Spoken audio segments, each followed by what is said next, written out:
Si Aliana Altagracia ay isang sikat na medical researcher na nagkamit ng Nobel Prize sa ibang bansa dahil sa pagiging medical genius na researcher at pharmacologist. Pero iiwan niya ang kanyang magandang propesyon nang dahil sa pag-ibig niya sa isang David Inares.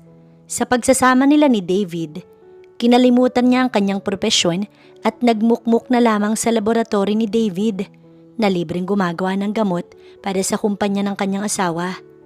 Hindi siya pinakilala ni David sa publiko bilang asawa nito dahil hindi pumayag ang ina.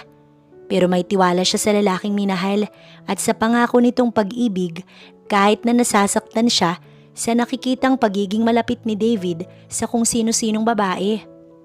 Titiisin niya ang lahat ng pagmamalupit ni Matilda sa kanya dahil sa pag-ibig kay David kahit hindi siya kinakampihan ng asawa. Ang tanging tagapagtanggol niya sa bahay nila ay ang kuya ni David na si Lorenzo Montenegro, kapatid ni David sa labas, bastardo ng ama ni David. Hanggang sa nagbuntis siya at dito pinilit siya ni Matilda na ipalaglag ang batang ipinagbubuntis niya. Kahit labag sa kalooban niya, pinilit pa rin siya ni Matilda. Inaasahan niyang ipagtatanggol siya ni David, ngunit wala itong pakailam sa kagustuhan ng ina. Sa halip ay mas gusto na lamang nitong sundin ang kagustuhan ng kanyang ina. Hindi niya aasahang ililigtas siya ng kuya ni David na si Lorenzo Montenegro at ilalayo sa panganib. Sa kanyang pagbabalik sa tulong ni Lorenzo at ng mga anak niyang genius sa medisina na gaya niya, ipaghihiganti niya ang kalupitan ng mag-ina. Babalikan niya si Matilda at David ng mata sa mata at ngipin sa ngipin. Yayaman na siya ng sobra dahil sa katalinuhan ng mga anak niya. "Sino ka? Anong ginagawa mo rito?" Napasinghap na lamang siya nang hinila siya ng lalaki palapit sa katawan nito. Takot na itinulak ni Aliana ang lalaki. Subalit muli siya nitong hinila palapit sa katawan nito. "Tulungan mo ko. Just this once at tatanawin kong utang na loob sa iyo ng habang buhay ang tulong mong ito." Ang baritonong boses ng lalaki ay nanginginig. Hirap itong huminga habang nagsisimulang halikan ng leeg niya. Takot na itinulak ni Aliana ang lalaki. "Sandali!" Ngunit napahiyaw na lamang ang dalaga nang itulak siya nito sa kama. Madilim ang paligid, hindi niya nakikita ang muka ng lalaki. Ang mga kamay nito, malikot na nagsisimula ng gumapang sa buong katawan ni Aliana. Nagsimula na itong hubarin ang suot niyang damit. "Hindi pwede to. Bitiwan mo ko. Mali to. Hindi mo to pwedeng gawin sa akin." Nagpunta siya rito sa hotel na ito para sundan ang asawa niyang si David. Pumasok siya sa kwartong ito para manmanan si David at ang babaeng itong kasama. Pero hindi niya inaasahang darating ang lalaking ito para lamang sirain ang kanyang pagkababae. "Please, I need you. Kailangan kita, Aliana." Namilog na lamang ang mga mata niya. Kilala siya ng lalaki. Familiar sa kanya ang matipuno nitong bulto. Pati na rin ang bango ng katawan nito at ang boses. Kilala mo ko?" Hindi makapaniwalang tanong niya. Inabot niya ang lampshade at doon na bumaha ang ilaw sa loob ng kwarto ng hotel na iyon. Napasinghap na lamang siya nang bumungad sa kanya ang matiim na kulay gray na mga mata ng lalaki, ang makapal na kilay, ang matangos na ilong at ang mamula-mulang mga labi. Kilala niya nga ito. "Lorenzo?" Aniyang napapapikit na lamang na dumampi ang mga labi nito sa kanyang mga labi. Mainit ang mga labi nitong inangkin ng kanyang labi. May kung anong puwersa ang nagtulak sa kanya para tugunin ang mga halik na yun. Mainit, mapusok at naghahangad. Gusto niyang itulak ito palayo, pero ang sensasyong nagsisimula ng sumakop sa kanyang katawan, kakaiba at mahirap labanan. Imbis na kumawala sa mga yakap nito, kusang tumugon si Aliana sa mga yakap at halik ni Lorenzo. Tila may sariling isip ang mga labi niya at mga kamay para tumbasan ang bawat galaw ni Lorenzo. Ang bawat mapusok na galaw ng katawan ng binata ay tinugon niya. Ang bawat init na hindi ibinigay sa kanya ni David ay buong pusong ibinigay ni Lorenzo. Ilang ulit na nga bang nagdala ng babae si David sa bahay nila? Ilang ulit na ba nitong tinatapakan ang karapatan niya bilang asawa? Parang may kung anong nagtulak kay Aliana ng mga oras na iyon para magkasala. Ang pagre-rebelde ng kanyang damdamin. Ngayon patas na sila ni David. Amanos na sila ng kanyang asawa. Naibigay niya ang sarili sa lalaking bastardong kapatid ng asawang si David. Nakatulog ito sa tabi niya matapos ang mainit na sandali. Nagmamadaling nagbihis ng damit si Aliana. Kailangan niya na makaalis rito bago pa man magising si Lorenzo. Hindi niya alam kung paanong humarap at makitungo rito matapos ang mainit na sandali nilang pinagsaluhan. "Saan ka galing? Kanina pa kita hinahanap." Halos mapatalon si Aliana nang marinig ang dumadagundong na boses ni David sa loob ng madilim nilang kwarto. Hindi niya inaasahang nakauwi na pala ito. Bumaha ang ilaw sa kwarto nila at kita niya ang asawang nakaupo sa gilid ng kanilang kama. Nakaramdam siya ng guilt sa kanyang puso. Nagkasala siya kay David. Nagkasala siya sa asawa niya sa unang pagkakataon. Pero kung tutuusin, isang beses lang naman yun kumpara sa kung ilang beses niya itong pinagtaksilan. "Dumaan lang ako kay mama. Sinilip ko lang ang kalagayan nila ng kapatid ko." Pagsisinungaling ni Aliana. Narinig niyang napabuga ng malalim na hininga si David. "Kamusta ang ex-alpha project na ginagawa mo?" Ex-alpha na naman. Sa tuwing maghaharap sila ng asawa niya, wala na itong ibang binabanggit kundi ang ex-alpha project niya. Mas mahalaga pa yata rito ang ginagawa niyang gamot kaysa sa relasyon nilang mag-asawa. Nasa ongoing stage pa rin, hindi pa kumpleto ang formulation. Unstable pa rin ang gamot at unresponsive. Sagot niya rito. Pero ang totoo, matagal niya nang tapos ang formula ng gamot niyang yun. Hindi niya lang nilalabas dahil natatakot siyang gamitin ito ni David para sa pansariling interes. Imbis na gagamitin ang gamot na ginawa niya para makatulong sa may mga sakit na cancer, ay baka gagamitin ito para mas mapayaman pa ang Inares Pharmaceutical Incorporation, kagaya ng ginagawa ni David sa mga gamot na nilalabas niya. Inaangkin ng Inares Pharmaceutical ang lahat ng gamot na ginagawa niya at binenta sa market.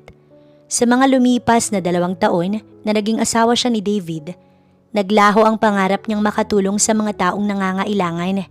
Kaya hindi niya ibibigay kay David ang complete formulation ng ex-alpha.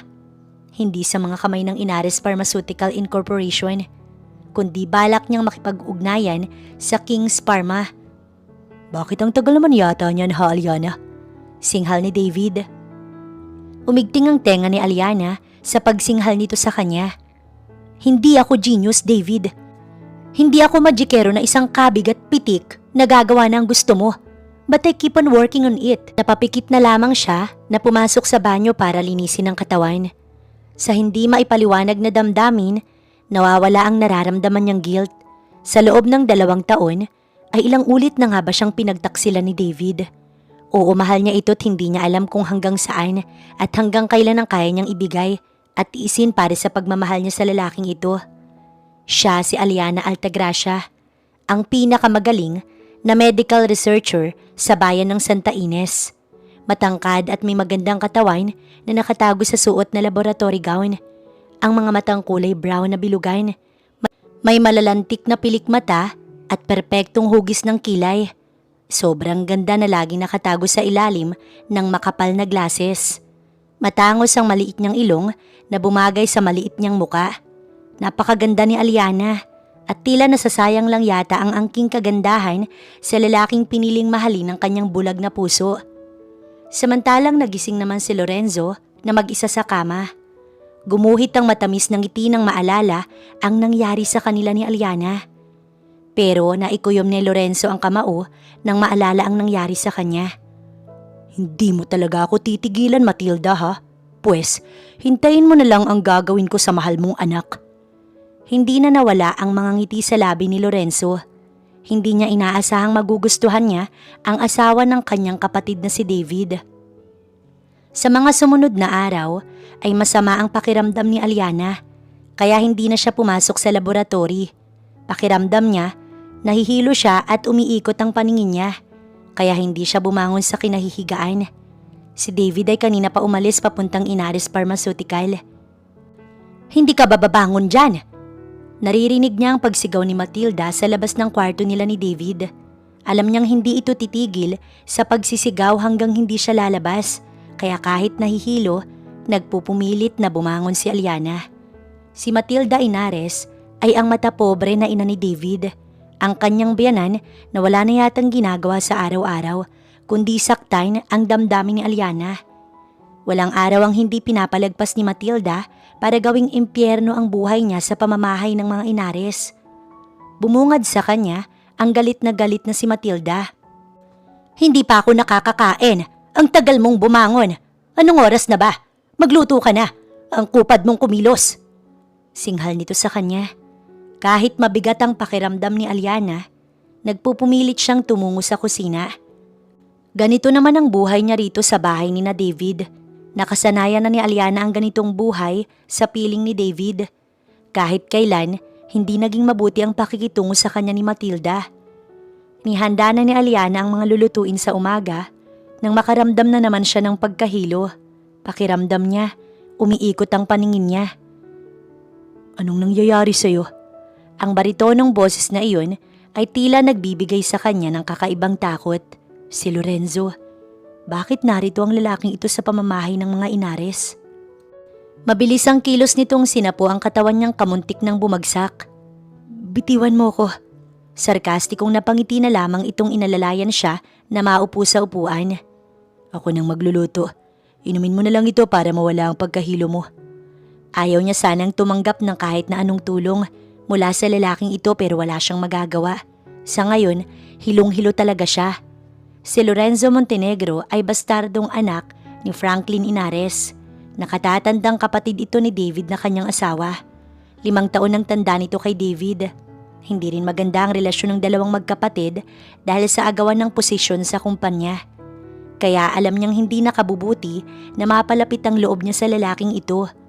Tama na ang minsang nakasama niya ito sa isang maling pagkakataon. Napapansin niyang sa mga sumunod na araw pa ay mas lalong naging masama ang pakikitungo sa kanya ni Matilda. Kundi sampal sa muka, sa bunot sa mahaba niyang buhok ang ginagawa nito sa kanya. Kagaya na lamang ngayon. Galit na galit itong hindi niya nalalabhan ang mga damit nitong panglakad. "Ma, hindi ko obligasyon na labhan ang mga damit mo." Hindi na nakatiis pang reklamo ni Aliana. "Aba, marunong ka na ngayong sumagot. Alam mo bang ayaw na ayaw kita para sa anak ko? Hindi ka nararapat kay David. Isa ka lang mahirap na researcher na pinulot ni David mula sa squatter." Sigaw nito, sabay hampas ng walis sa kanya.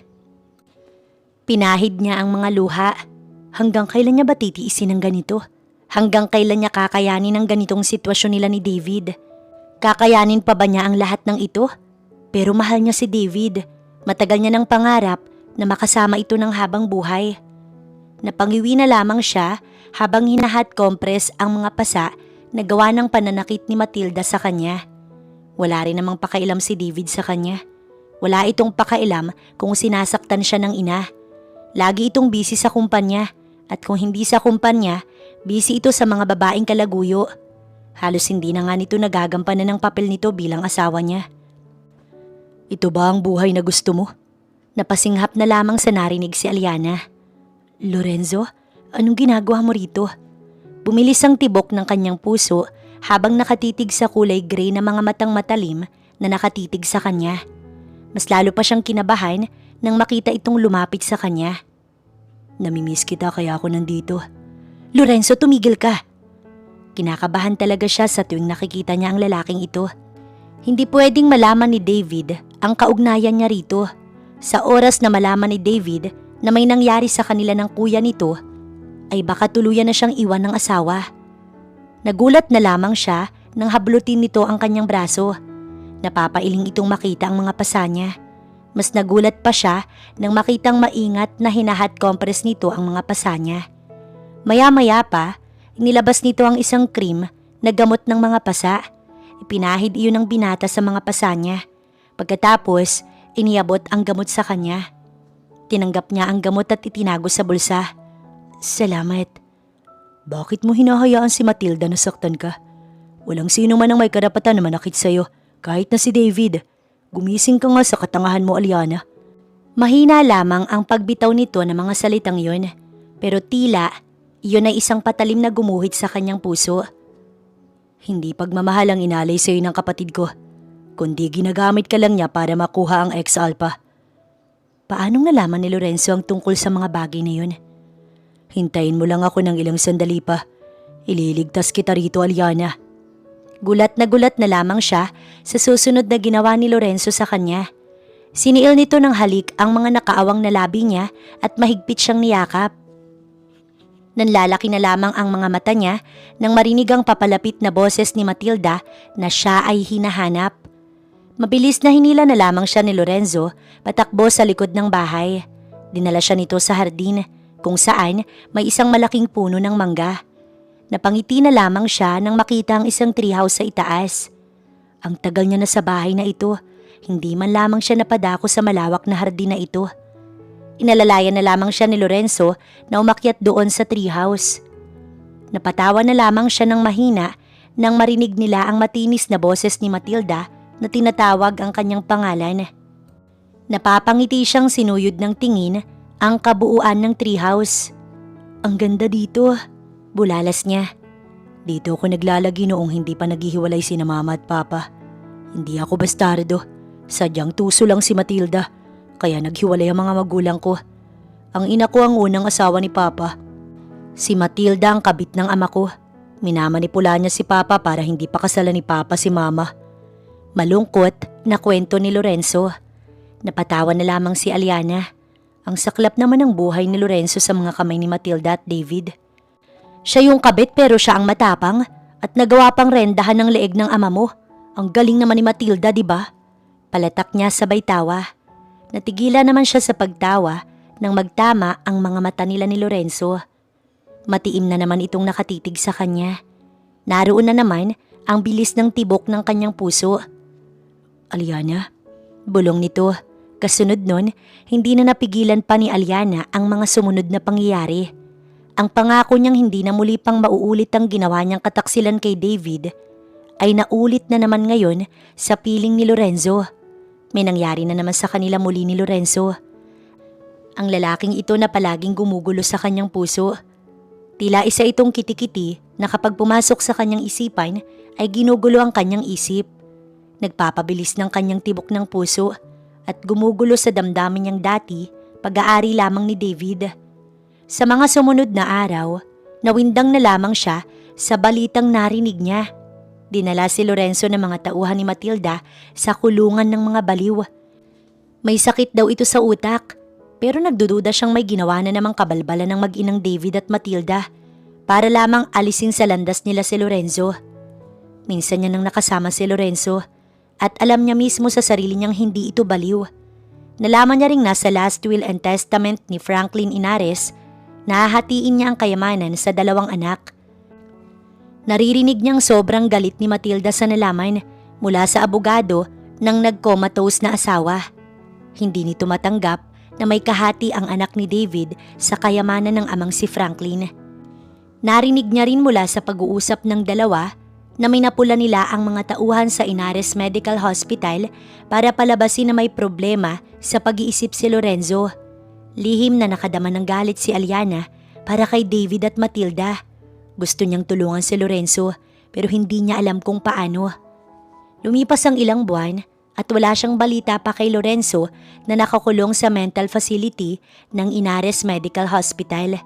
Nakaramdam siya ng awa sa lalaking naging kasama niya sa oras ng kalungkutan. Pero hindi siya pwedeng makailam sa gulo ng pamilyang Inares. Lalo na ngayong nagbubuntis siya, kailangan niyang alagaan ng mga anak niya. David, maaari mo ba akong samahan sa prenatal check-up ko? Pakiusap niya sa kanyang asawa. Malaki na ang kanyang tiyan at iilang buwan na lang ilalabas niya na ang kanyang mga anak. Okay, sasamahan na lang kita mamaya. Isang malaking himala for the first time ay sasamahan siya ni David sa prenatal check-up niya. Noong nalaman ni David na buntis siya, galit na galit ito. Hindi raw siya maaaring magbuntis. Kailangan niya raw ipalaglag ang batang nasa sinapupunan niya pero hindi siya pumayag. Nangako siyang bago manganak ay ilalabas niya na ang complete formulation ng ex-alpha. Kaya pumayag itong ipagpatuloy ang pagbubuntis niya. Kahapon na ibinigay niya kay David ang X-Alpha. At tuwang-tuwa ito na halos sambahin na lamang siya sa saya. Sisimulan na raw nito ang clinical trial test ng gamot. Una nitong ginamit ang gamot sa amang si Franklin na nag-comatose matapos ang ilang session ng chemotherapy. Nagising ito matapos turukan ng X-Alpha, kaya sobrang saya ni David na hiningi sa kanya ang formulation ng gamot. Pursigido na itong ilabas sa publiko ang gawa niya sa pangalan ng Inares Pharmaceutical Incorporation sa kabila ng pagtutol niya.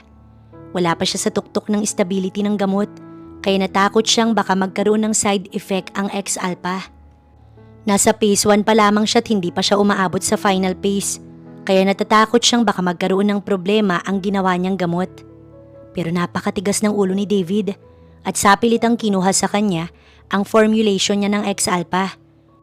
Walang nagawa doon si Aliana.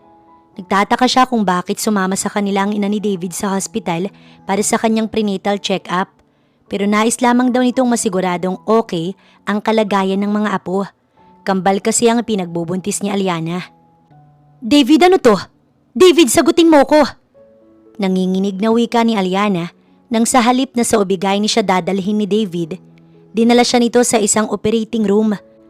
Pumasok naman ang isang surgeon na mas lalong ikinapagtaka ni Aliana.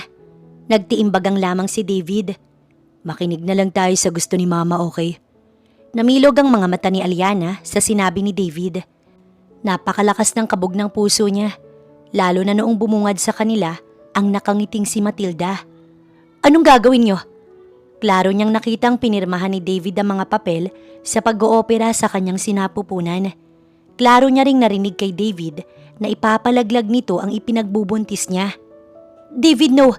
Hindi ako papayag! Hindi po pwede to! Hindi!" Natataranta siyang niyugyug ang braso ni David. Nagpunta lamang siya rito sa hospital para sa prenatal check-up niya sa 7 months old na kambal na nasa sinapupunan niya. Gulat na gulat si Aliana nang dinala siya ng doktor sa operating room kasama ang asawang si David para ipalaglag ang mga anak niya sa utos ng demonyitang biyenan na si Matilda. "David, hindi ako papayag. Kakasuhan ko kayo. Kakasuhan kita, Matilda, kapag pinilit niyong gawin to sa amin ng mga anak ko." Nanginginig sa galit si Aliana. Paano itong magagawa ni David sa sarili nitong mga anak? Lalo na si Matilda. Paano itong magagawa ni Matilda sa mga apo? "Sige na, David. Ako nang bahala dito. Ako na ang bahala kay Aliana." Tinapik nito ang balikat ni David na kaagad namang tumalima sa kagustuhan ng ina. David, huwag mo akong iwan dito. David, ang anak natin. Ang mga anak natin, David." Napapaluhan na lamang si Aliana nang makitang sumara na ang pinto ng operating room. "Doc, hindi ako papayag sa gusto niyong gawin. Hindi ako papayag na patayin niyo ang mga anak ko."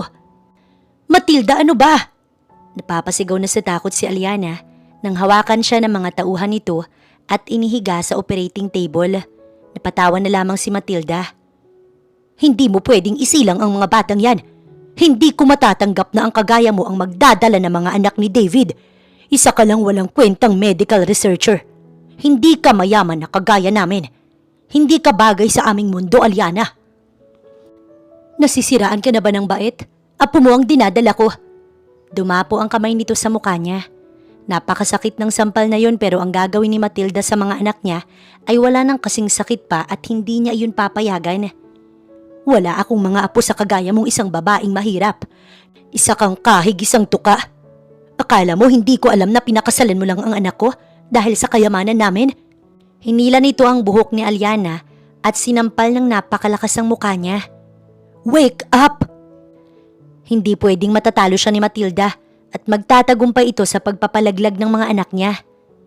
"Matilda, mga apo mo ang dinadala ko. Sarili mong dugo. Wala akong pakialam, Aliana. Hindi pwedeng magdadala ka ng anak ni David. Inasawa ka lang ng anak ko para sa libreng mga gamot na ginagawa mo para sa kumpanya namin at hindi para magdala ng mga anak ni David. Lalo na sa napakamahal na research mong X-Alpha. Ngayong nasa amin na ang X-Alpha, wala ka ng silbi." Hindi makapaniwala si Aliana sa sinabi nito.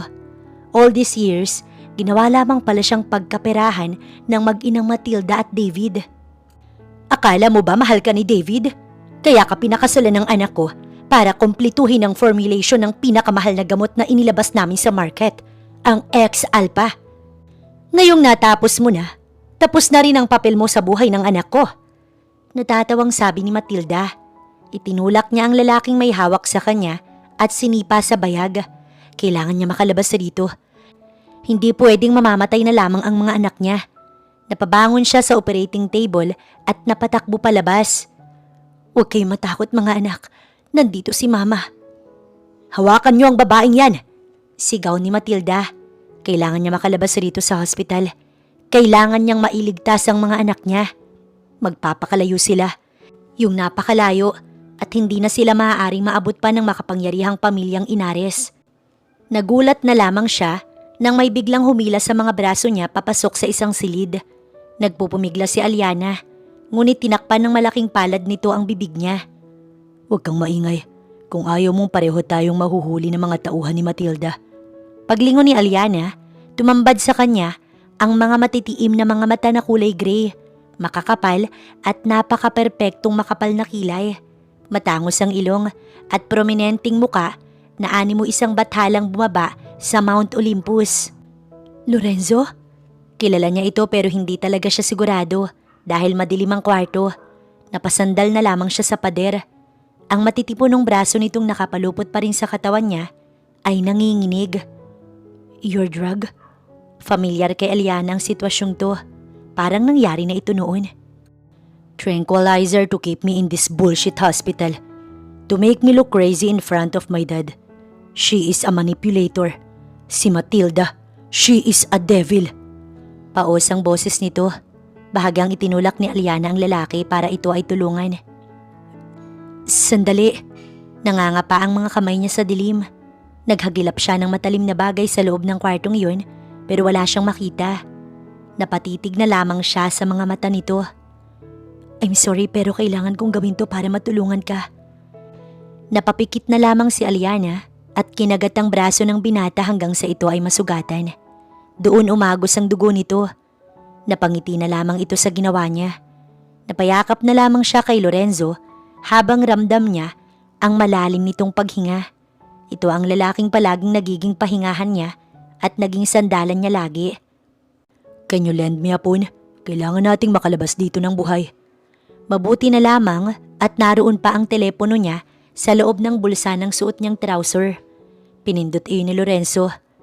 Pick me up at Inares Medical Hospital ASAP. Pinatay nito ang telepono niya at ibinalik sa kanya. Nagiging normal na ang paghinga ng lalaki matapos umagos ang dugo nito sa sugat. Gulat na gulat si Aliana nang tumambad ang mukha ng lalaki sa ilaw na nagmumula sa labas ng bintana. Matamis ang ngiti nito sa labi na nakatitig sa kanya. Kailangan na nating lumabas dito. Nandiyan na mga tauhan ko na susundo sa atin. Sa paglipas ng 6 na taon, sa pagkawala ni Aliana sa buhay ni David at sa Inares Pharmaceutical Incorporation ay nagsimulang magbago ang pag-ikot ng gulong ng kapalaran. Napapapikit na lamang si Aliana nang maramdaman ng malamig na tubig na dumaloy sa katawan niya. Ilang linggo din siyang nanatili sa loob ng laboratory. Finally, nakalabas din siya matapos ang ginagawa niya. Kompleto na ang drug formulation na ginawa niya, ang Project X-Alpha. Napasinghap na lamang siya nang isang matipunong braso ang pumulupot sa katawan niya. I miss you, sweetheart. Napakatamis ng ngiti ni Aliana sa mga labi nang marinig ang baritonong boses na iyon ni Lorenzo. Namimiss niya na rin ang taong to. Kaagad na napapikit na lamang siyang sumandal sa matipuno nitong katawan, sa malapad na balikat nitong laging nariyan para sa kanya, at sa matigas na katawang iyon, nahanap niya ang kapayapaan na wala sa kanya noon.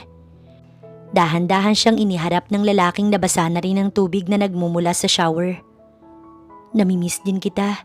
Kasunod noon ay ang mabilis niyang mga kamay na isa-isang tinatanggal ang mga damit na suot ng lalaking nasa harapan niya. Ang lalaking ito na wala na yatang ibang ginawa, kundi ang mahalin siya at ang mga anak niya. Ang gwapong lalaking ito na nagliligtas sa kanya sa impyernong kinalalagyan niya sa piling ni David Inares. Napapatili na lamang si Aliana nang mabilis na binuhat siya ni Lorenzo at inilapag sa gilid ng bathtub. Nagsisimula nang gumalaw ang mga labi ng lalaki sa makinis niyang balat. Napapikit na lamang siya't hindi alam kung saan ibabaling ang muka sa sobrang sarap ng sensasyong nadarama sa ginagawa ni Lorenzo sa katawan niya. I've already completed the formulation of X-Alpha, sweetheart. Malambing na bulong niya kay Lorenzo. Napapangisi na lamang ito. I don't care, sweetheart. Ikaw ang mahalaga sa akin.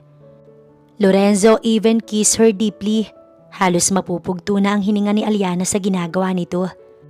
Noon ay unstable pa ang gamot na nagawa niya pero sa pagpapatuloy ng research niya ay nakamit niya ang tamang stability ng gamot.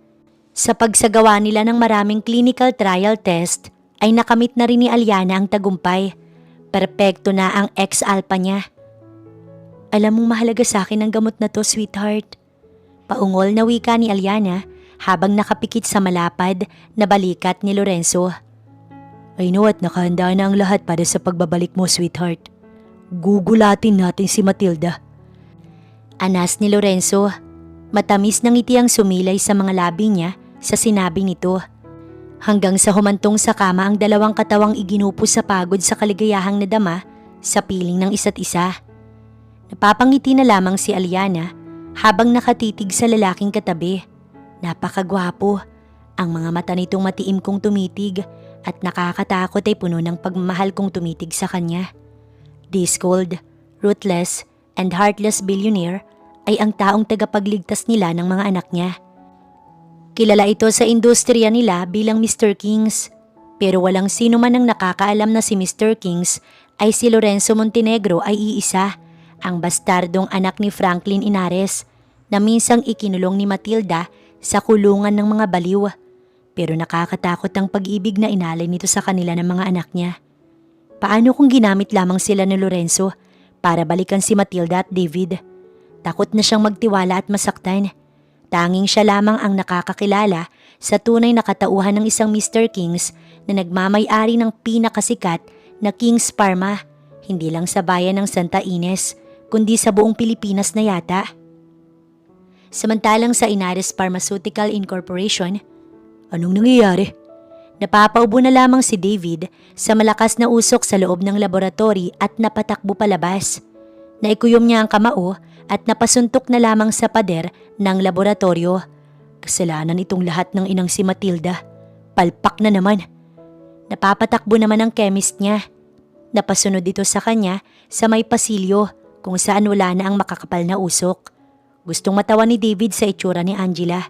Sabog ang buhok nito. Puno ng maitim na usok ang muka. Tanging mata na lang at ngipin ang maputi rito. Shit, David! Pinaglalaruan mo ba ako? The X-Alpha formulation na binigay mo ay palpak. See? Sumabog ang ginawa nilang gamot gamit ang formula na naiwan ni Aliana sa laboratory niya. Napapailing na lamang si Angela. Sinabi ko na sa iyo noon pa man that Dr. Altagracia is not someone to be messed up. Hindi mo siya kilala, David, pero hindi ka nakinig. Naloko siya ni Aliana nang sinabi nitong nagawa na nito ang X-Alpha na pinakamahal na gamot sa buong mundo na kayang gumamot ng cancer. Napahilot na lamang siya sa kanyang sintido. Kasalanan nito ni Mama. Kung hindi lang sana niya ako pinakailaman sa aking diskarte. Isang masamang tingin ang iniwan sa kanya ng chemist na si Angela bago ito nagmumurang pumasok sa loob ng laboratory para tulungan ng mga kasamahang umapula sa napakakapal na usok. Ilang taon na ang nakalipas pero wala siyang nagawa. Palpak ang formula na iniwan ni Aliana sa kanya. Naisahan siya ng babaeng yun sa pag-aakalang tapos na ang formulation nito sa X-Alpha. Hindi niya alam kung paano na ngayon ang pharmaceutical company niya ngayong wala na si Aliana sa buhay niya. Idagdag pang galit na galit iyon sa kanya sa ginawa nila ni Matilda sa mga batang ipinagbubuntis nito.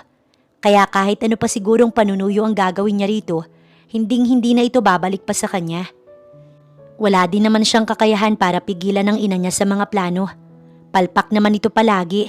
Kailangan na kailangan nila ng X-Alpha para sa tagumpay ng kumpanya nila. Ang X-Alpha sa ngayon ay ang pinakamahal na gamot na pinag-aagawan sa market dahil sa napakagaling na epekto nito sa sakit na cancer. Lalo na sa mga cancer na nasa last stage na. Ang special formula na yun ay matagal nang pinag-aaralan ng mga researcher. Si Dr. Aliana Altagracia ang nangunguna sa research na iyon noong araw. Yun ang dahilan kung bakit sa kabila ng pag-ayaw ng kanyang ina kay Aliana, pinipilit niyang angkinin at ligawan ang dalaga. Hanggang sa nahuhulog na ang loob nito sa kanya sa tinagal-tagal. Nasayang ang lahat ng effort niya nang dahil sa pangingialam ng kanyang inang si Matilda. Sa pagkawala ni Aliana sa buhay niya, nawala rin ang lahat ng swerte ng Inares Pharmaceutical Company. Lalo na ngayon na mas lalo pang lumakas ang King's Pharma na pinakamahigpit na kalaban nilang kumpanya. Hindi na alam ni David ang gagawin nang bigla na lamang dumating ang sekretary niyang si Rema at pumutol sa pagninilay-nilay niya. "Sir, hindi tinanggap ng Santa Ines Medical Hospital ang proposal natin." Laylay ang balikat na pagbabalita ni Rema sa kanya. Puro na lang baka malasan ng matatanggap niyang balita sa araw na ito. Namilog ang mga mata ni David. Bakit, sa anong rason? Napakaganda na ng proposal natin sa kanila. Binigay ng libre ng King's Pharma ang mga cancer medicine nila sa Santa Ines Medical Hospital, sir. Kaya nakuha ng King's Pharma ang project na yon. Sagot ng kanyang sekretary. Mas lalong naikuyom ni David ang kamao. Seriously? Binigay ng King's Pharma ng libre ang mga gamot nila? Gulat na gulat siya. Sino bang siraulong negosyante ang magbibigay ng libre sa isang government hospital? Mawawala ng profits ang buong King's Pharma pag nagkataon. Yes, sir. Mabilis na sagot ni Rema. Out! Get out, Rema! Halos maputol ang ugat sa leeg ni David sa pinaghalong inis at galit. Kung minamalas ka nga naman talaga. Samantalang kanina pa palibot-libot ang tingin ni Matilda sa loob ng mall. Hindi siya nagkakamali sa nakita niya. Si Aliana yun. Hindi niya napatay ang mga batang ipinagbubuntis ng babae. Anytime, maaari siyang balikan ng babaeng yun at gamitin ng mga anak laban sa kanila ni David. Hindi pwedeng mababawasan ng 5 kusing ang perang mamanahin nilang mag-ina mula kay Franklin Inares. Kaya dapat lang mamatay ang mga anak nito. Hanapin niyo ang babaeng yon. Hindi siya pwedeng makalayo. Utos niya sa mga tauhan na mabilis na kumalat sa loob ng mall. Halos magkanda haba na ang leeg niya sa paghahanap kay Aliana na pumasok sa kids corner nang bigla ring mawala sa paningin niya. Hindi pa siya ulyanin at sigurado siya sa nakita niyang si Aliana. Ako ba ang hinahanap mo? Napasinghap siya nang mula sa likuran ay sumulpot ang babaeng kay tagal niya nang pinapahanap. Aliana? Dr. Aliana Altagracia, Matilda. Hindi mo ko makakalimutan. Napangisi na lamang si Aliana nang makita ang pamumula ng mukha nito sa galit. Kagad niyang kinuha ang telepono para tawagan ng mga tauhan na narito si Aliana sa harapan niya. Subalit natigilan na lamang siya nang makita ang 2 batang lalaki na tumatakbo palapit kay Aliana. Mommy! 5 taon na ang nakaraan simula noong pinalalaglag niya ang mga batang pinagbubuntis ni Aliana. Nabigo siya't hindi nagtagumpay. Ito na ba ang mga batang yun? Ang mga batang magiging kaagaw ni David sa kayamanan ng mga Inares? Mommy, I'm hungry. Niyugyog ni Uno ang mga kamay ni Aliana. Mommy, Daddy is waiting for us. Sabat naman ni Dos na nakapamiwang sa harapan ng ina. Napangiti ng matamis si Aliana na hinaplos ang buhok ni Uno at binalingan si Dos. Boys, mauna na kayong puntahan si Daddy, okay? Kakausapin lang ni Mami ang matandang to, ha? Naniningkit ang mata ni Matilda sa sinabi ni Aliana sa mga bata, lalo na noong lumapit sa kanya si Aliana. Buhay ako, madam. Buhay na buhay. At hindi ako mabuting tao para hindi kita balikan sa ginawa mo sa akin noon.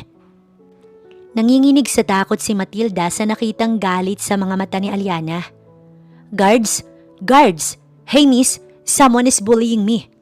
Pagtawag nito sa mga taong nasa paligid, ngunit tila wala man lamang kahit na sino ang pumapansin sa kanya. Hindi napigilan ni Aliana na mag-enjoy sa nakita niyang eksena. Hindi niya kailanman inasahang darating ang ganitong araw na matatakot sa kanya si Matilda. Ang isang malupit na babaeng tinitingala ng lahat na nasa business circle sa bayan ng Santa Ines. Sa tingin ng mga taga roon, isa itong bathala ng kayamanan. Pero walang nakakaalam sa tunay na nakatagong kulay nito. Isang bayarang babae na pinulot ni Franklin Inares sa bahay aliwan. Sa paghahangad niyang manatili sa itaas ng pedestal ay nakagawa siya ng maraming pagkakamali. Para sa pera, ari-arian at kapangyarihan, ay nakahanda siyang alisin ang lahat ng taong inaakala niyang tinik sa kanyang daraanan. Isa na roon si Aliana, ang babaeng nagmahal sa anak niyang si David at si Lorenzo na bastardo ni Franklin Inares. "Hey, miss, sinasaktan ako ng babaeng ito." Nanginginig na hiyaw ni Matilda. Nagmamadali namang lumapit sa kanila ang isang uniform personnel ng mall. "May problema po ba, Miss A?" Tanong ng babae. Mas lalong naniningkit ang mga mata ni Matilda nang napayuko ang uniform personnel ng mall na humarap kay Aliana. "Hey miss, this filthy woman, she is trying to hurt me." Lihim na nagdiriwang ang puso ni Matilda na umastang kawawa sa harap ng babae. Kahit paano, nakatulong din sa kanya ang kanyang edad. "Miss Ruiz, tumawag ka ng security at mga pulis. This elderly woman is trying to hurt me and my sons." May mga tauhan siyang narito sa loob ng mall para damputin ako at ang mga anak ko. "Ipahuli mo ang babaeng to, she's a kidnapper." Galit na wika ni Aliana sa manager ng mall. Hindi niya pa nakalimutan ang lahat ng kasamaan ni Matilda sa ginawa nito sa kanya noon. Ang lahat ng pagmamaltrato at pananakit. Unti-unting bumabalik sa isipan niya ang bawat paghila nito ng buhok niya at sampal sa pisngi niya na halos tumatabingis sa tuwing tatamaan ng mabibigat nitong mga kamay. "Ano pang hinihintay mo, Miss Ruiz?" Bulyaw niya sa manager na kaagad na tumawag ng mga security guard. "Umpisa pa lang yan, Matilda. Umpisa pa lang yan. Bitiwan niyo ako. Biktima ako rito. That woman is slandering me.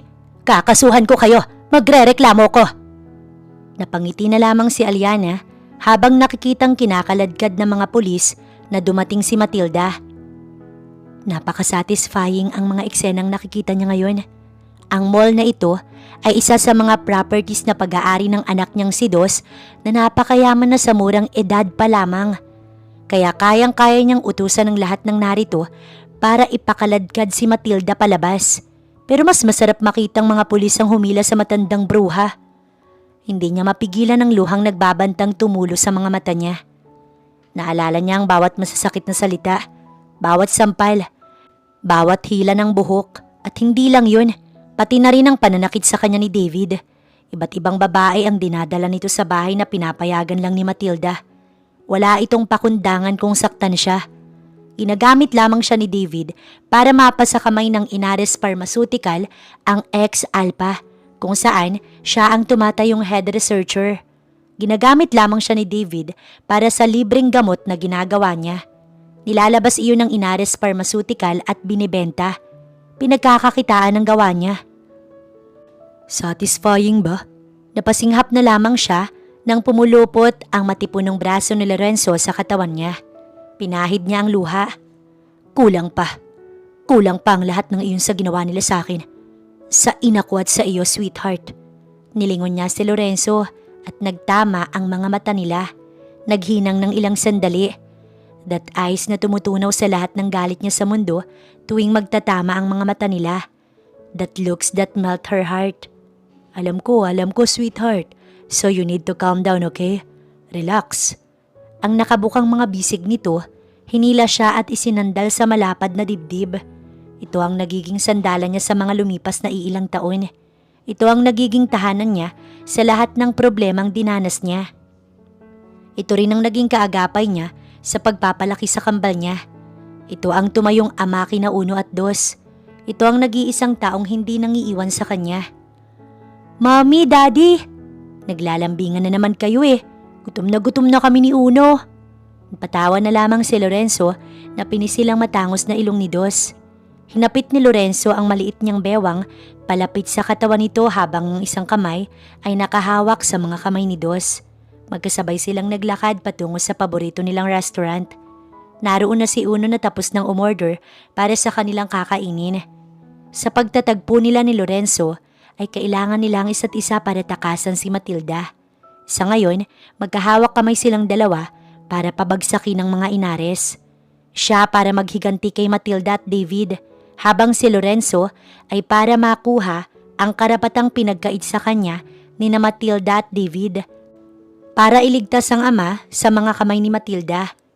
Naibuga ni David ang kape matapos marinig ang sinabi ni Rema. Nasa kulungan raw si Matilda at ang mga bodyguards nito. Tumawag daw si Matilda para ilabas ito sa kulungan. Nagmamadaling pinuntahan ni David si Matilda sa kulungan. Sino naman kayang may lakas na loob para magpakulong sa ina niyang makapangyarihan sa Santa Ines? Nagpupuyos ang damdamin ni David. Walang sino man ang pwedeng gumawa nito sa kanyang ina dito sa kanilang bayan. Ma, nasa kulungan nga ang ina niya. Anak, that woman, si Aliana, siya ang nagpakulong sa akin dito. Palabasin mo ko rito, David. Hindi ako pwedeng makulong. Nakakahiya. Bulalas ng kanyang inang naiiyak.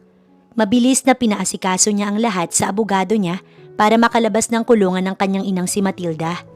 Kailangan niyang malaman kung saan ito nakita si Aliana.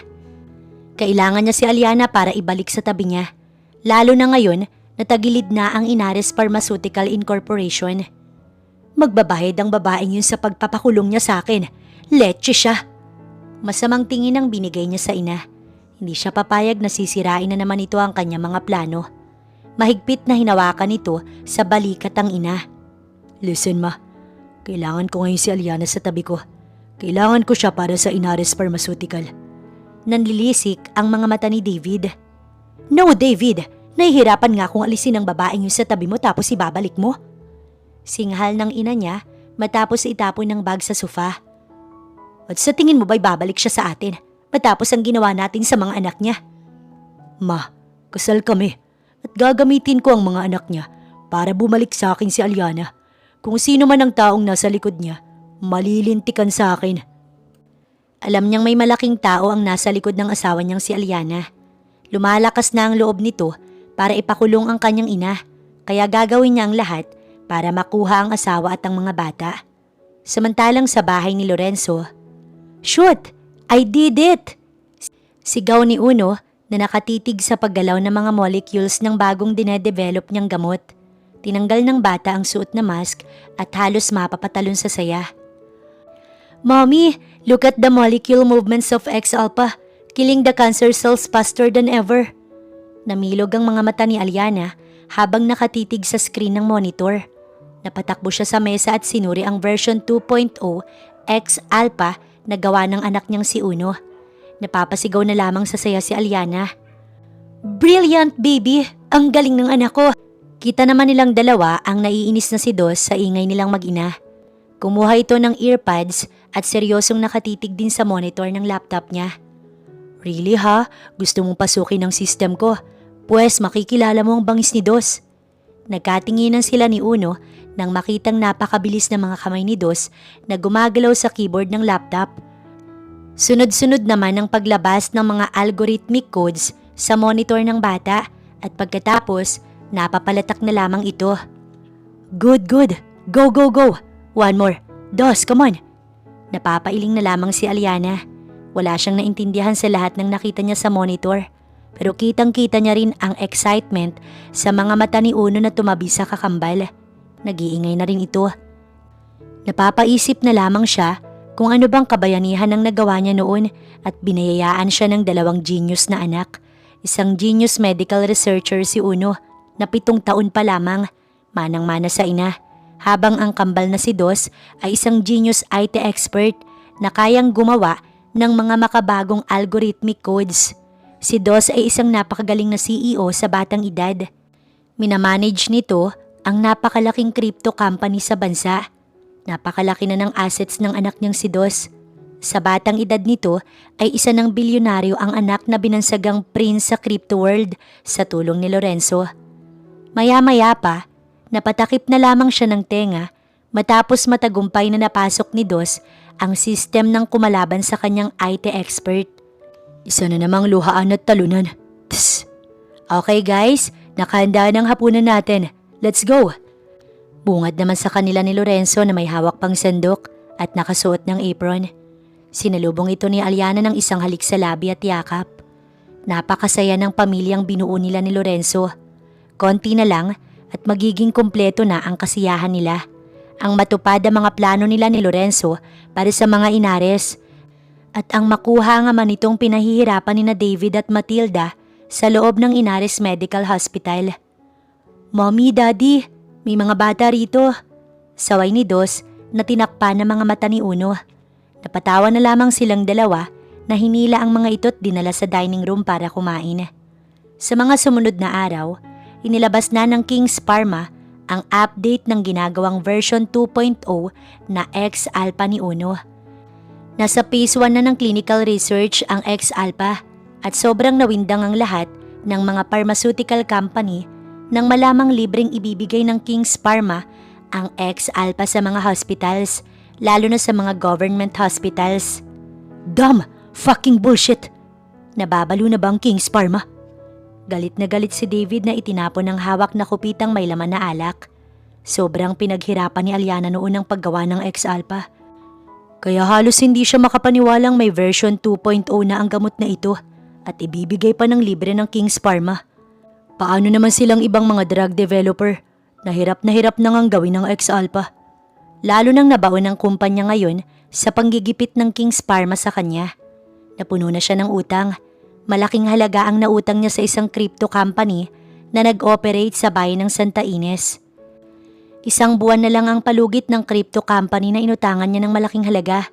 Kapag hindi siya makakabayad, mawawala na sa kanya ng tuluyan ang Inares Pharmaceutical, pati na ang hospital na pinaghirapan ng ama niyang itayo. Hindi na nakatiis si David na kumuha ng appointment sa CEO ng King's Pharma at sa researcher ng X-Alpha 2. Hindi siya papayag na mapunta sa wala ang pinaghirapan ng asawa niyang si Aliana. Isa pa, wala pa rin siyang balita kung nasaan na nga ba si Aliana. Palpak pa rin ang investigador na binayaran niya. Kaya kung may version 2.0 na ang King's Pharma, mas mabuti sigurong ibenta niya na lang sa ibang pharmaceutical ang formulation ni Aliana para pagkaperahan niya. Imposible namang magkapareho ang X-Alpha ng King's Pharma sa X-Alpha na produkto nila. Ibibenta niya na lang ito sa King's Pharma sa malaking halaga para maging pera na at makatulong para makabayad siya ng utang kay Prince na may-ari ng crypto company na inutangan. Sir, tinanggap ng King's Pharma ang appointment natin. Saad ng sekretary niyang si Rema. Nakahinga siya ng malalim. That was good. Makikiusap siya ngayon na makisali ang kumpanya niya sa phase 1 ng clinical research. Nihanda niya na rin ang complete formulation ng X-Alpha na binigay sa kanya ni Aliana. Sa tingin niya ay bobo lang talaga ang mga medical researcher niya na pinamunuan ni Angela kung kaya hanggang ngayon hindi nito makukuha ang tamang paggawa ng X-Alpha. Manghang-mangha si David nang makapasok na siya sa opisina ng CEO ng King's Pharma. Ito ang unang pagkakataon na magawi siya rito sa loob ng kumpanya ng pinakamahigpit niyang kalaban. Sit down, sir, at hintayin mo na lamang ang aming boss. Paparating na sila kasama ang top medical researcher namin. Malumanay na wika ng sekretarya.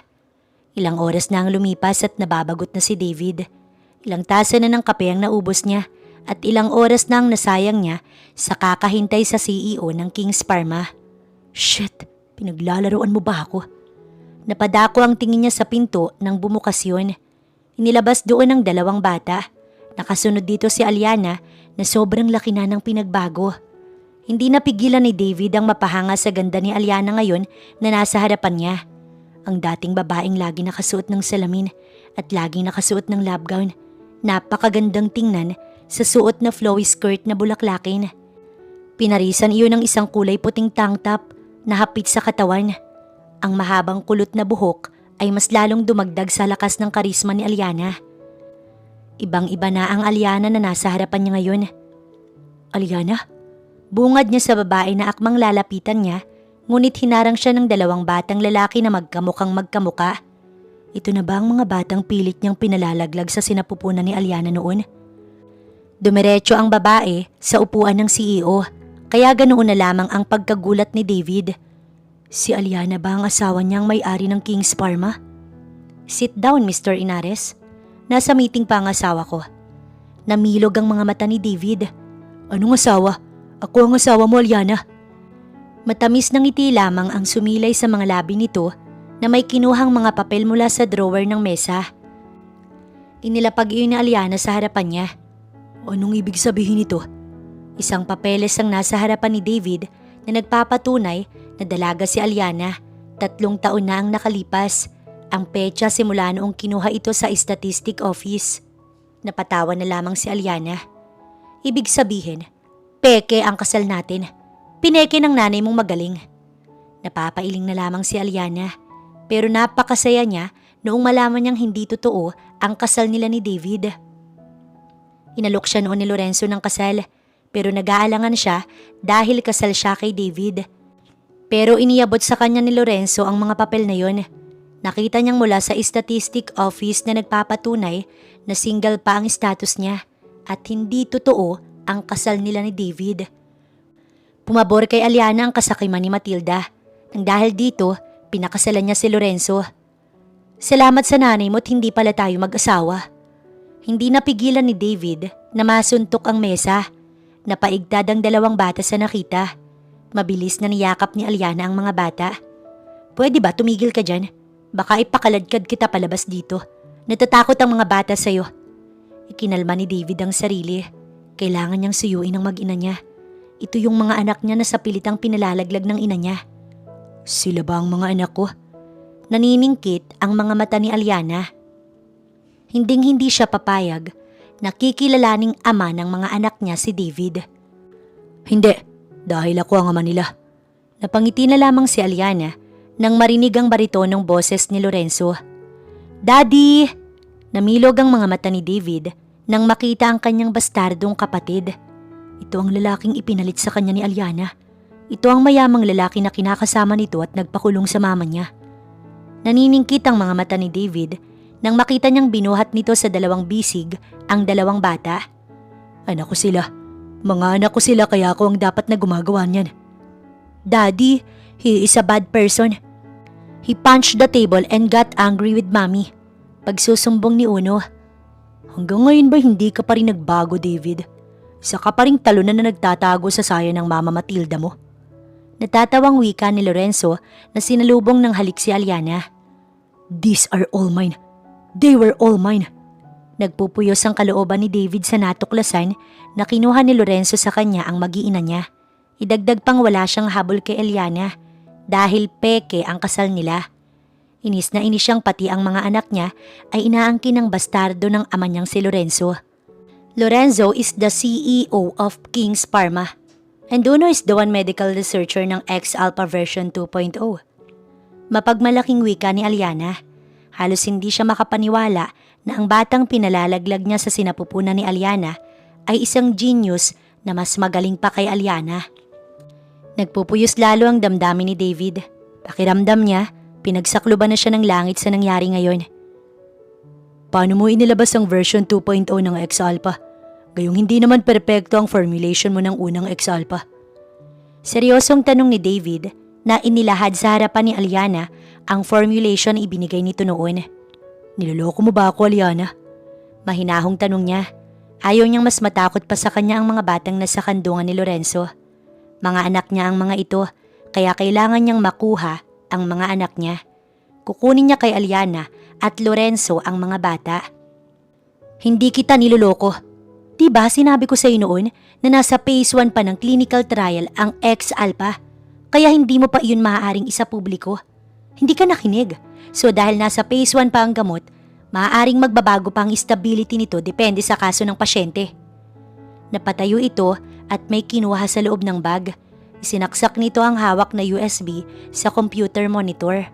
Doon niya nakita ang lahat ng palpak ng mga launching niya sa X-Alpha. Hindi ka nakinig sa akin dahil sa Kim ka, gaya ng ina mo. So every humiliation na hinarap ng Inares Pharmaceutical ay deserve nyo.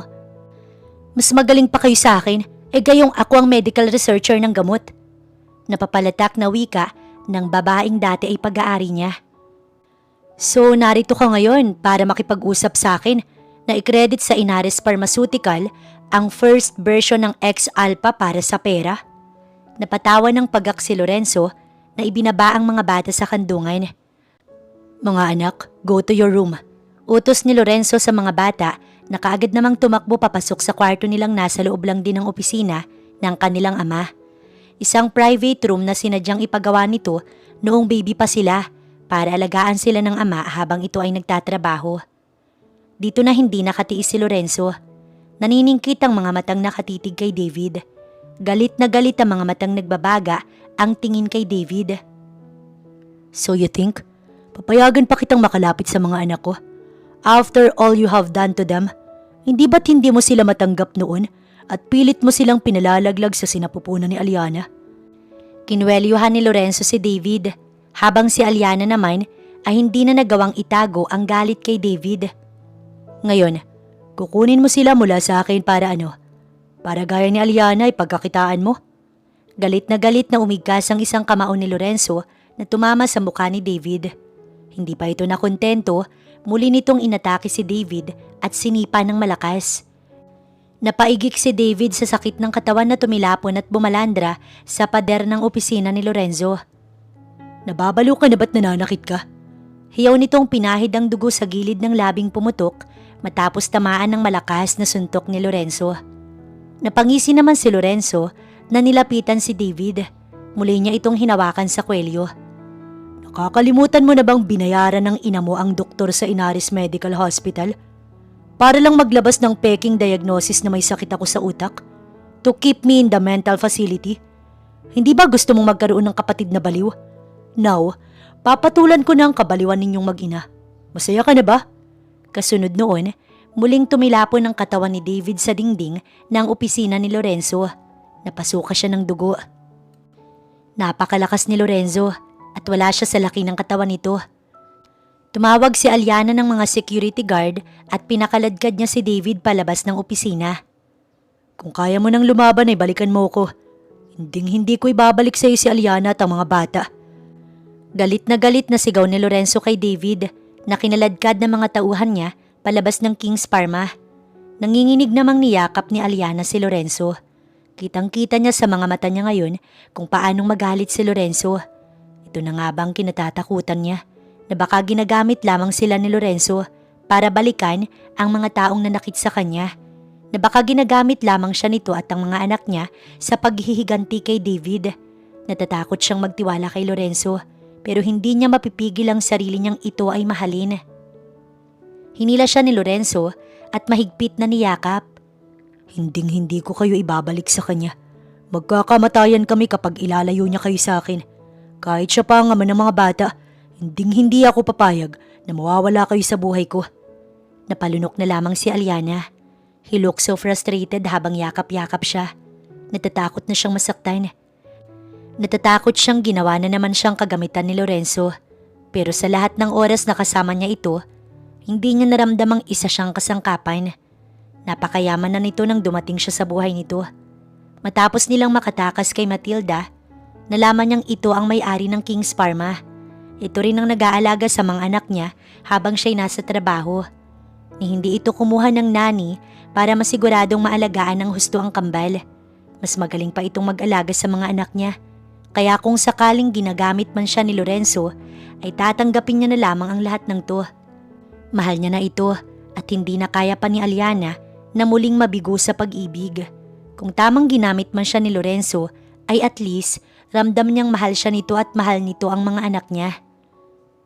Sweetheart, paos na bulong nito sabay dampi ng mamasamasang mga labi sa noo niya, pababa sa tungkil ng ilong niya. Napapikit na lamang si Aliana nang lumapat sa mga labi niya ang mga mainit na labi ni Lorenzo. Sa mga sumunod na araw, sobrang saya ni Aliana nang inilabas na nila finally sa publiko ang X-Alpha version 2.0 ni Uno. Natupad niya ang pangarap niyang libreng ibibigay sa mga taong nangangailangan ng tulong ang X-Alpha. Nangyari ang lahat ng ito sa tulong ni Dos na may pinakamalaking assets para suportahan ng mass production ng X-Alpha ng kapatid at ina. Gulat na gulat si Aliana nang dumugin siya ng mga reporters paglabas niya ng King's Parma. Mabuti na lamang at naroon si Lorenzo sa tabi niya para ilayo siya sa mga reporters. Ngunit nang makapasok na sila ng sasakyan, ay ginulat sila nang maabutan ng sekretary ni Lorenzo na naroon sa loob at nakagapos. May takip pa ang bibig nito. Anong nangyari? Mabilis na tinanggal ni Lorenzo ang nakatakip sa bibig nito. Sir, may mga tauhang sumalubong sa amin. Kinuha nila ang mga bata. Kinidnap si Uno at Dos. Bulalas nitong takot na takot. Dam! Mabilis na tinawagan ni Lorenzo ang kaibigan niya na nasa pulisya, pati na rin ang mga tauhan niya para hanapin ang mga bata. Nakauwi sila ng pamamahay nilang pareho silang kapwa tulala at hindi mapalagay. Sweetheart, alam ko na. Mahanap ko si 2 at 1. Napatakbo si Lorenzo papunta sa kwarto ng mga bata. Napasunod naman rito si Aliana. Gulat na gulat siya sa nakitang binuksan ni Lorenzo ang monitor ng mga bata. Dito ay nagsimula itong tumipa ng mga algorithm codes na ngayon niya lang nakita. Marunong si Lorenzo ng ganito. Kitang-kita niyang pawis na pawis ito. 2 anak, sana'y nakaset up ang GPS ng relos mo. 2, cooperate with me son. Biglang napapalatak si Lorenzo. Bingo! Nasa hospital ng mga inaris ang kambal, sweetheart. Namilog ang mga mata niya sa sinabi nito. Mabilis siyang hinalikan ni Lorenzo sa mga labi. I'll explain everything to you later, okay? Sa ngayon, liligtas muna natin ang mga bata. Mabilis pa sa 4:00 na dumating sila sa hospital. Hindi na nila ipinaalam sa mga pulis dahil ayaw nilang manganib ang buhay ng mga bata. Hinostage ni Matilda ang mga bata na nasa loob ng kwarto ng lolo nilang may sakit. Pakawalan mo ang anak ko! What do you want? Naiiyak na wika ni Aliana. Ha? Mapagmataas ka na dahil inakala mong kaya mo na ako. Hoy Aliana, pagbabayaran mo ang pagkampi mo sa kalaban naming kumpanya. Kinakalaban mo talaga ako? Natatawang wika ni Matilda. Pakawalan mo ang mga bata. Mga apo mo sila, Matilda. Maawa ka sa mga bata. Hiyaw ni Aliana habang si Lorenzo inutusan na ang mga tauhan nitong galugurin ng buong hospital. Kita niya sa telepono niyang nakakonek sa monitor ng mga bata na nasa 2 palapag ang mga ito. Tawang-tawa lamang si Matilda na nakatitig sa kanila, lalo na kay Aliana na umiiyak ng sobra't nagmamakaawa sa kanya. Ito ang napapala ng mga taong kumakalaban sa akin. Aliana, kayong dalawa ni Lorenzo, pareho kayong mga tinik sa daraanan ko, lalo na ang mga anak mo, kaya marapat silang mamatay. Ang mga anak ko! Napasigaw na lamang si Aliana nang makitang nasusunog na ang 2 palapag ng hospital. Baliw ka na, Matilda! Baliw! Magkasabay na tinakbo nila ni Lorenzo ang 2 palapag. Ngunit bumungad sa kanila si David na nauubo habang hawak sa 2 kamay ang mga bata. Iligtas niyo ang mga bata. Babalikan ko lang si Papa. Hindi na sila nag-aksepa ng oras ni Lorenzo dahil nawalan na ng malay si Dos na nasuffocate sa makakapal na usok sa loob ng kwarto. Binalak silang sunugin ni Matilda kasama ang kanilang lolo Franklin na nanghihina. Nabaliw si Matilda nang nagsimulang bumalik sa kanya lahat ng kasamaan niya, kaya niya kinidnap ang mga bata. Balak niyang sunugin ang buong hospital. Mabuti na lamang at kaagad na rumisponde si David. Nauna itong dumating sa hospital at tiniligtas ang mga bata. Sino ang mga magulang ni Dos? Kailangan natin ng type AB negative. Natrigger ang sakit ng bata na AML nang dahil sa maraming usok na nasinghot nito. Kailangan natin siyang abunuhan ng dugo. Ako, type AB negative ako. Halos magkasabay na wika ni na David at Lorenzo. Hindi pwede ang ama para maiwasan ng complication sa direct blood donor. Wika ng doktor. Hindi ako tunay na ama ng mga bata, kaya pwede ako. Namamaos na wika ni Lorenzo na lumapit sa doktor. You need to move, Pastor, para iligtas ang anak ko. Sigaw ni Lorenzo sa doktor na tumutulo na ang mga luha sa mga mata. Si Aliana naman, tila hihimatayin na sa nilamang may AML acute myeloid leukemia ang anak na si Dos. Kailan lang nangyari yun na hindi niya man lang alam dahil busy siya sa paghihiganti. Hindi siya ang tunay na ama ng mga bata, pero simula noong nasa sinapupunan pa lamang sila ni Aliana, ay siya na ang tumatayong ama ng mga ito. Sobrang sakit sa puso niya na nakikitang naghihirap ang mga bata. Kaagad na kumilos ang doktor at sinimulang isalin ng dugo ni Lorenzo kay Dos. Pero nawindang ang doktor na itinigil ang pagsasali ng dugo. Bakit? Tanong ni Lorenzo. Noon din pinapasok sa loob ng hospital room si Aliana at ipinakita sa kanya ang blood chem ni Lorenzo at Dos, pati na rin ang DNA nila. Gulat na gulat silang dalawa sa natuklasan nilang si Lorenzo ang ama ng mga bata. Nagkatinginan silang dalawa at sa tuwa ni Lorenzo, siniil niya ng halik si Aliana. Ako ang ama ng mga bata, sweetheart. Luha ang bulalas ni Lorenzo. Pero naalala ni Aliana na nag-conduct din noon ng DNA test sa hospital ng mga inari si Matilda para masiguradong anak nga ni David ang pinagbubuntis niya. Galit na galit si Aliana sa natuklasang panloloko ni Matilda sa kanya. Ginawa ito ng ginang para hindi niya iwanan si David dahil hindi pa nakumpleto noon ng ex-alpha. Sobrang sama talaga ni Matilda. Kailangan na nating maubunuhan ng dugo ng bata. Sigaw ng doktor nang biglang tumunog ang monitor. Sandali! Gulat na gulat ang doktor nang makita ang blood chem ni Dos. May isang alien unknown substance ang dugo ni Dos na nakikipaglaban sa mga matrix ng cancer cells. The unknown substance sa dugo ni Dos ay mabilis pang dumami habang nakikipaglaban sa pagdami ng cancer cells na nasa dugo ni Dos. Perfect! Ang galing ng X-Alpha version 2.0 ko, Mami. Kaya wag kang mag-alala kay Dos. Kakayanin niya yan. Namilog ang mga mata nilang mag-asawa sa sinabi ni Uno. Uno, what did you do to your brother? Nanginginig na tanong ni Aliana. Nalaman kong may acute myeloid leukemia si Dos last year kaya binilisan ko ang development ng X-Alpha version 2.0. Si Dos ang phase 1 ng clinical trial na ginawa ko. Kayang labanan ng dugo ni Dos ang cancer cells dahil sa X-alpha na nasa dugo niya na. Nakaramdam ng pagkahilo si Aliana sa narinig. Hindi niya lubos maisip na magagawa ito sa kanya ng mga anak niya. Ginawa mong experimental substance ang kakambal mo? Wala na kasi akong mahanap na mas mabilis na object, Mami. Tsaka willing to cooperate naman si Dos. Siya mismo ang kumuha ng dugo niya kaya ako na lamang may AML siya. Uno Virgil Altagracia Montenegro. Nanginginig na hiyaw niya sa buong pangalan ng anak.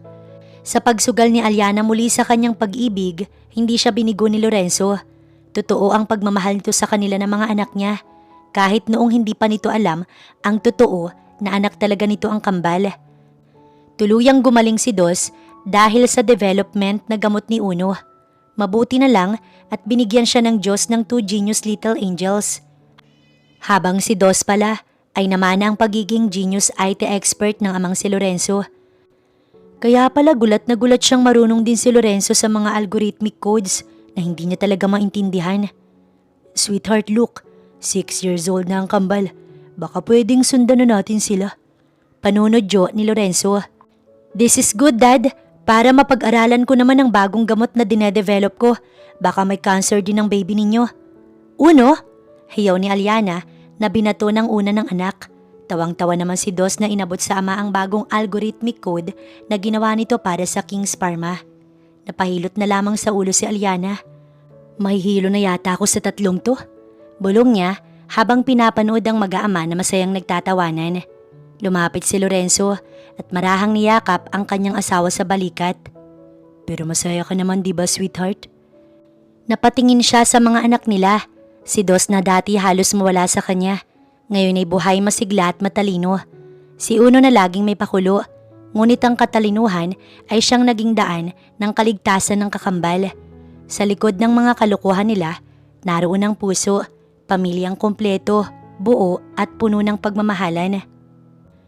Oo na, sagot ni Aliana. Masaya, kumpleto, bless. Habang tinatakpan niya ang mga mata at tenga sa sunod na kabaliwan ng kambalat ng mister, naisip niyang baka tama nga si Lorenzo. Baka nga panahon na para masundan sila.